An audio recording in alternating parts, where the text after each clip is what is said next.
Welcome to The Explainer. We're here to take fascinating, sometimes pretty complex ideas and just break them down for you, slide by slide. So, have you ever wondered, what if a prophecy wasn't some cryptic verse, but an actual mathematical formula? Today, we're diving into a really unique belief system. It's one that claims to find divine messages hidden in plain sight, in numbers, in dates, and even in geography. And believe it or not, the whole thing kicks off with just one single point on a map. And here it is. This is that starting point. These are the geographic coordinates for the old Queen of Angels Hospital right in Los Angeles, California. All right, so let's get into the first layer of this. How exactly can a bunch of numbers on a map hold a secret message? Well, according to the source material we're looking at, a hidden code is embedded right here, inside these very coordinates. Okay, so the first calculation is pretty straightforward. It uses a method from numerology. You literally take every single digit you see in the coordinates, the 3, the 4, the 0, the 4, and so on, and you just add them all up. That gives you 40. Then you do something called reducing the sum. You just add the digits of that number together. So 4 plus 0 equals 4. And that number, 4, is going to be really important. Now this is where it gets interesting, because suddenly that number 4 starts popping up everywhere. The source material points out that the hospital, well, it had 404 beds. The name Alex has 4 letters. But here's the big one. If you take the coordinates for Nazareth Village in Israel, Jesus' ancestral home, and you do that same exact calculation, they also reduce down to the number 4. So right away, a connection is drawn between this spot in LA and a historically significant place halfway across the world. Okay, so let's move on, because this whole thing builds. It's not just about one number. The hospital itself is presented as a central piece of this puzzle, and it has its own numerical signature too. So get this. According to the source, the hospital's entire history, its whole life cycle, seems to be wrapped around the number 9. Check it out. The year it was founded, 1926. You add up those digits, you get 18, and 1 plus 8 is 9. The year it closed, 1989. Add those up, you get 27, and 2 plus 7 is 9. And it was open for 63 years. 6 plus 3 is, you guessed it, 9. In this system, 9 is a huge deal. It represents completion, the end of a cycle. All right, so from the hospital's history, the analysis zooms in on something you probably never think twice about, the local zip code.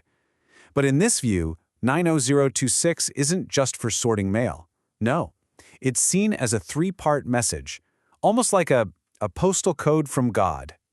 So here's the breakdown. The first number, 9. We already know that one, right? That's completion. Then you have the last part, 26. Now, that's really important because in gematria, which is this ancient system of assigning numbers to letters, 26 is the numerical value of the Hebrew name for God. And then you've got that part in the middle, the 00, which gets a pretty cool interpretation. It's seen as a symbol for infinity. And this really brings that idea to life. You can see how the 00 is literally turned on its side to become the infinity symbol. It's a way of taking something totally ordinary, a zip code, and connecting this finite physical place to something eternal and infinite. Okay, so we've looked at place, at geography. Now the system shifts gears and looks at time, at chronology.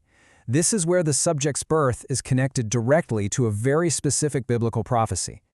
And it all hinges on this specific phrase from the book of Revelation, which talks about a period of 1,260 days. So here's the claim. You take the date of birth, May 5th, 1972, and you count backwards exactly 1,260 days. The date you land on? November 22nd, 1968. In this view, this isn't a coincidence. It's the start of a prophetic countdown clock. All right, this is where all the pieces start to come together. This brings us to what is really the central claim of this whole system, the idea that a specific name is numerically encoded into the very fabric of this place and time. Okay, so remember gematria, the numbered letter system? Well, using one specific version of that system, the full name Alex Enrique Campaign is calculated. You add up the values of all the letters, and it comes out to a very specific number, 1128. Keep that number in your head. Now, let's go all the way back to the very beginning, to those coordinates. Look at the last 2 digits of the latitude. It's 28. Now look at the last 2 digits of the longitude. It's 11. And according to the source, you put them together, you get 1128. 1128, an exact match to the name. That's presented as the aha moment, the signature written right into the map. So the narrative really climaxes here by showing how modern, even mundane, everyday objects are interpreted as the literal fulfillment of these ancient prophecies from the Book of Revelation.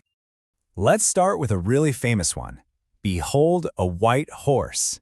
This is from Revelation, and it's an image that's supposed to signal the return of a king. So, what's the white horse in this interpretation? It's not an actual horse. It's identified as a modern workhorse, a white utility van. The idea here is that if someone from 2,000 years ago had a vision of the future, how would they describe a van? They might just call it a powerful, white, horse-like thing. Okay, next up, the prophecy says that this figure has a name written on his vesture, which is just an old word for a robe, and also on his thigh. And the interpretation here is, well, it's incredibly literal. The name on the thigh, it's a tattoo of the title, King of Kings, in ancient Hebrew. And the robe, or vesture, it's a plain white bathrobe, supposedly from a Goodwill. And the name written on it was done with a black permanent marker.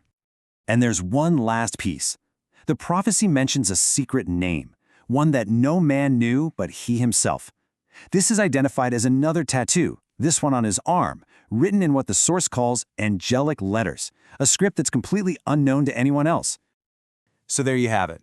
We've just walked through a pretty intricate system of belief, one that tries to map ancient text onto modern coordinates, dates, and even a used bathrobe. It leaves us with this final, really provocative thought. If ancient prophecies were meant to be fulfilled in our world, today, what would they actually look like?